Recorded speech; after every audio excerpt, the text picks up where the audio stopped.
He's an award-winning recording artist and songwriter, but also a writer of books.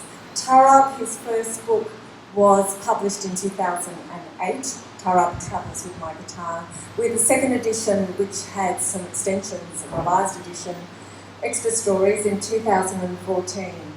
You mentioned the rift you had with your father, and there's one particular line and image in the book which I just love, and it shows to me the power of your writing, able to write with one image that says so much, and it's a succinctness that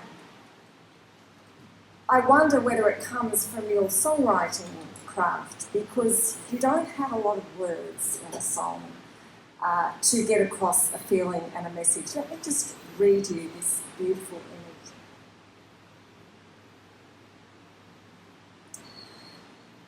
image. You're talking about the regret you feel over an angry letter you wrote to your father. Now, of course, you understand where he was coming from. And this is what you say. Such lessons come with age and experience, when the pumice of kindness has rubbed off the stain of resentment. Whoa. It's very strong, and it's very simple, and it's very succinct.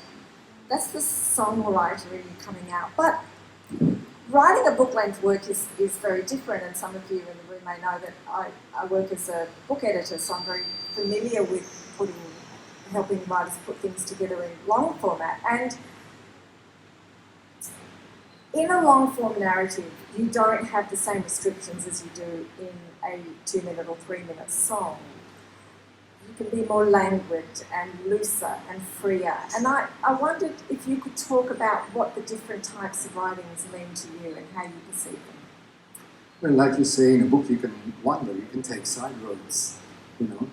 One thing I like about Murakami, who inspired me quite a bit with his technique of writing, is that he's telling you a story, and then suddenly he takes you somewhere else for pages, you know. And when I was writing a book, I wanted to be really free about my writing, and because with songs, we're more restricted. It's actually easier to write books than songs for me. It's much easier because in a song you only have like 3 minutes. It's a distillation process. You can't wander. You can't fluff it up. You have to stick to the essential. But in a book, you've got your time to develop the characters. You've got your time to take the reader gently in a certain direction with you. In a song, you can't. It's very immediate. But where my writing is influenced by my songwriting is that I like the sound of words. So songs, words have sound, you know, alliterations, vowels, you know. For instance, in a song, if you use a lot of different vowels, you get more excitement. If you want to write a sad song, limit your vowels. Stick to few vowels. You know, just the same vowels. It creates a kind of a sad monotony. The words have to sing on their own. And that's probably influenced me in my writing very much so. Yeah, that makes a lot of sense. And I will certainly listen to vowel sounds of songs a bit differently. I would say, and I'd certainly get the sense of the sound of the words, but the other thing I would say influences your book writing from your music is the sense of rhythm as well. And there's a flow, and there is in some parts of this book, a beautiful freedom where the rhythm just wanders and dips into different ideas and then changes course. And it very much is the sentences matching the shape of the meaning of the idea. And there's one reading I would like you to give that I think shows this, and it's the piece about lost memories, searching for lost memories. And you get this sense of the language taking you on this journey.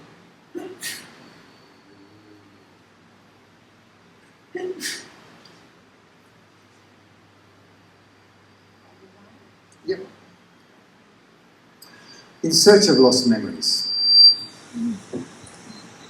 In my search of lost memories, I lost myself. wandering among the tombstones and unkept gardens, weeds up to my knees, to find myself in an overgrown backyard of a small house on a steep cobblestone street in a village in the Yunga Mountains in northern Bolivia, sitting on a rickety chair at an unstable table below a mango tree whose roots had cracked the white adobe back wall of the house. Bees zoomed around the flowers of the passion fruit vines. Chickens scratched at the barren ground among the banana trees.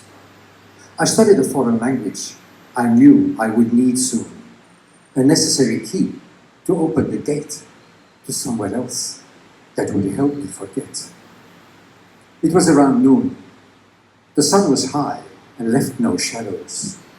Vultures soared above slivers of clouds like wandering spirits, and I wished I could see as far as them, beyond these mountains, beyond this sleepy afternoon, into my future. The past was a smouldering ruin. I set fire to it all myself.